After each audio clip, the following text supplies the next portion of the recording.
Jury duty. Oh, man. When do they want you to serve? Today. Got it too late. No can do. Sorry.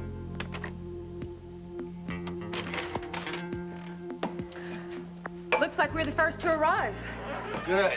Means there's still time to leave. Ted, I told you I've got to be here.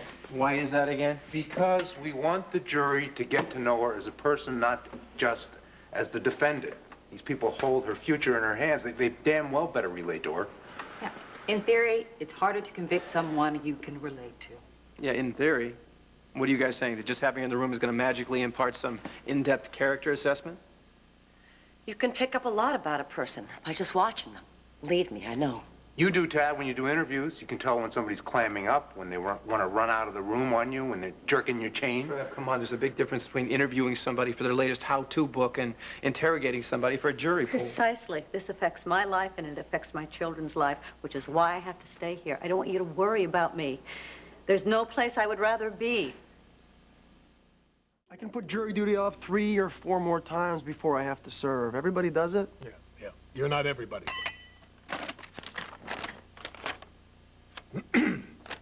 Just as I thought, you will serve on the right jury. Right jury? What is this? A little matter called Brooke English's life. Ryan, the other night you were quite opinionated at dinner. Now's your chance to do something more than just spout off. I don't know what you think I can do. Well, first you can go upstairs and put a tie and coat on. Then you'll do whatever it takes to get on that jury. You will then convince the other 11 members that Brooke was justified in killing that sleazebag Thomas. Whoa, Dimitri, I had dinner with the woman. I mean, we discussed the case. She's a family friend. Does the term conflict of interest mean anything to you? Well, Ryan, I won't tell if you won't. I've got enough problems right now without being held in contempt of court. Yes, Ryan, it does seem that you have your share of problems. Now, maybe I'm going about this all wrong. To ensure that justice is done, I could make an arrangement that would be very rewarding for you. Oh, yeah? Oh, yeah.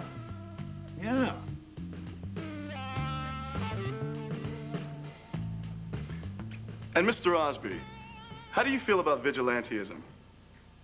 You like Jim Bronson, that guy in the movies? Or the taxi driver? Yes, something like that. Well, it's hard to say. I tend to think it's wrong. It's like taking the law into your own hands. I'd have to factor in the facts of the situation, of course. Thank you. Your Honor, the state accepts this juror. Mr. Dillon? Mr. Osby, how do you feel about child pornography? Well, I don't like it. It's beyond shameful.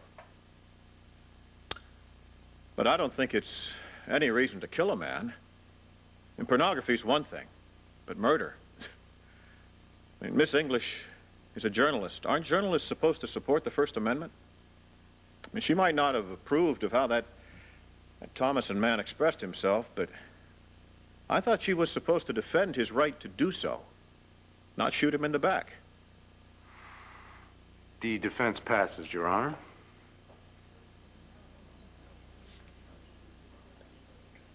Mrs. Newman, do you have children?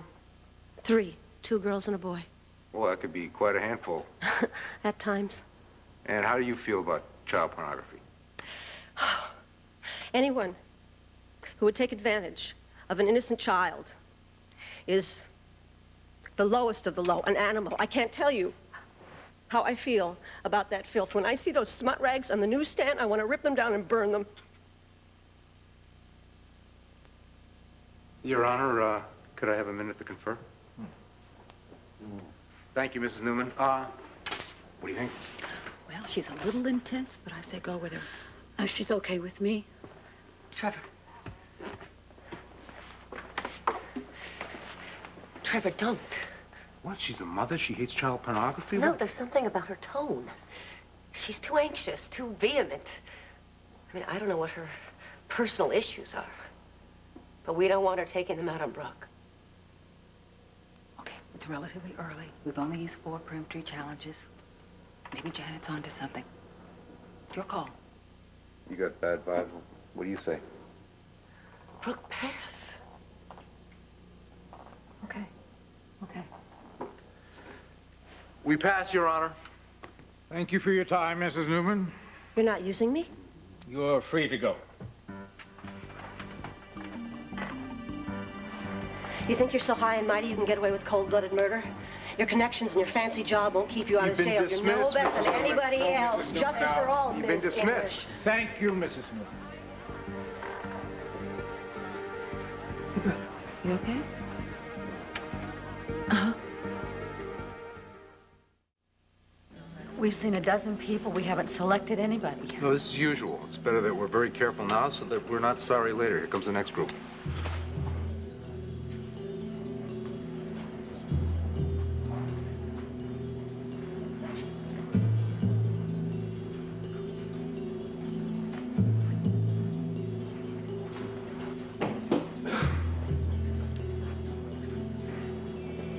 Adrian, what are you doing here?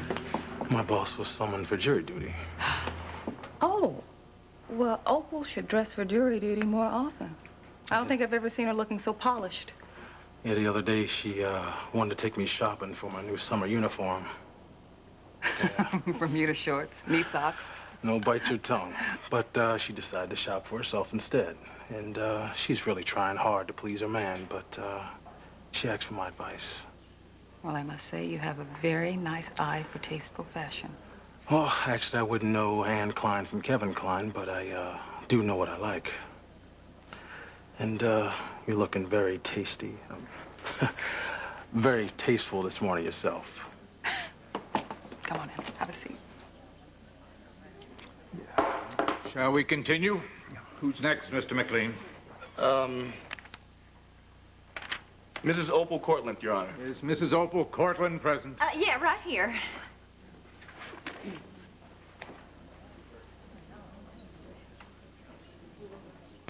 Mrs. Cortlandt, the press coverage has been extensive.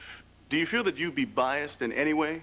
Oh, absolutely not. Now, we all know how the media exploits the news, sensationalizes everything. I mean, Brooke only did what any woman would do, and when I heard that that slime bucket had actually threatened my little Jamie, I wanted to skin him alive myself. Wait a minute, just a minute. You're Jamie? Do you know the defendant and her son? Well, of course. Yes, she used to be married to my son. Little Jamie is my grandbaby.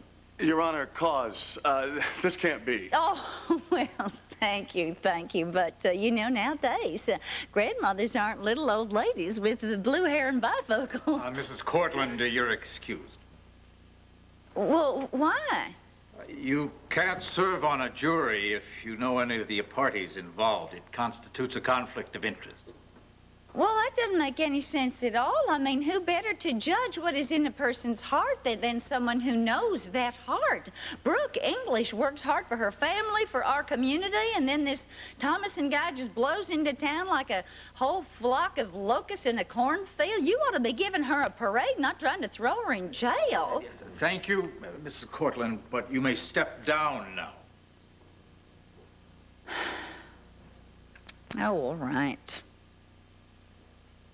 Your Honor, before we continue, could we have a moment to confer? Make it quick, Mr. Dillon. Yes, Your Honor. Oh, I'm sorry, honey. I tried. Oh, thank you, Opal. I know you did.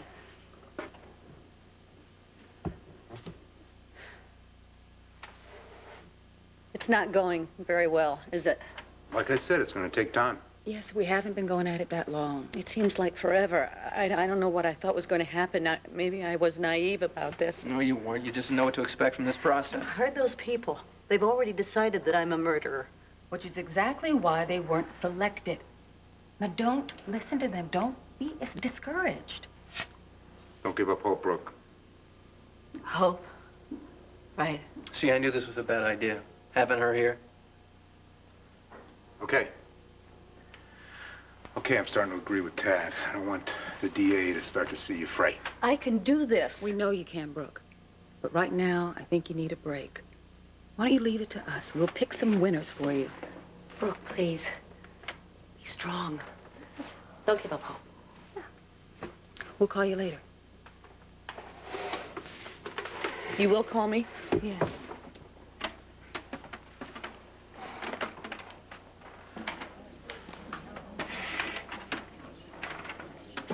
Did you see the way McLean was looking at her? Oh, I hate to point it out, Wood. We are about to run out of peremptory challenges. Oh, we still have 10, don't we? Yeah, but we gotta start showing cause as to why we're rejecting jurors. Yeah, personally, I'm beginning to prefer the Janet radar technique. Hey, they were good calls. Well, if you do run out of challenges, does that mean you have to take who's ever left? Let's not think about that. Well, maybe you can convince the judge that the jury's tainted and move it into another court. No. I really think we'd rather stay put.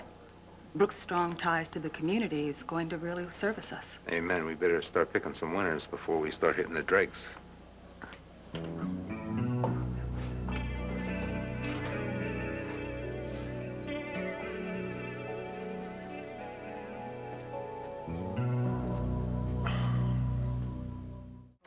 My dear, I just love that new little French bakery on Pine Street. I'll have to try it, Phoebe. They were delicious. Oh. Aunt Phoebe, why aren't you out with Nader's? Oh, hello, Brooke, darling. And Tad, so good to see you. Evangeline, I don't believe that you have met my niece, Brooke English. Nice to meet you. And Tad Martin of the Cutting Edge. Hello. Such a lovely home you have here. I subscribe to your magazine, and I watch your show all the time. Well, thank you. It's always nice to hear. Well, it's very nice to meet you. It's Ms. I'm sorry. Foster. Evangeline Foster. Foster. As in Judge Foster? He's my husband. Do you know him? We've met. So, how did you happen to drop by, Mrs. Foster? We're just wrapping up a little bit of old business. No, nothing for you to be concerned about. The Daughters of Fine Lineage are considering me for membership. Is that right? Well, I thought that my family hadn't been in Pine Valley long enough to qualify, actually, and then Phoebe called. Oh, I feel sure with Juanita on our side, it won't become an issue. I am late. I'm sorry to rush off like this, but my decorator has a fit when I'm late. Truly, Phoebe, I don't know how I'll ever be able to thank you. Oh, we'll think of something. Well, I'll call you soon, my dear, before we vote on your candidacy. I'll show you out. Oh, that'd be lovely. Very nice to meet you. Nice to meet you. Bye, Phoebe. Goodbye. Evangeline Foster? Well, she's a lovely woman. She'll make a perfect candidate. Phoebe, honestly, you're trying to bribe Judge Foster's wife. Did you see and hear what went on when we came in here? I certainly did. And Phoebe, you still got it in spades, baby. You're a little bit far out there on this one, but you're definitely my kind of dame. Oh, Ted, darling, thank you.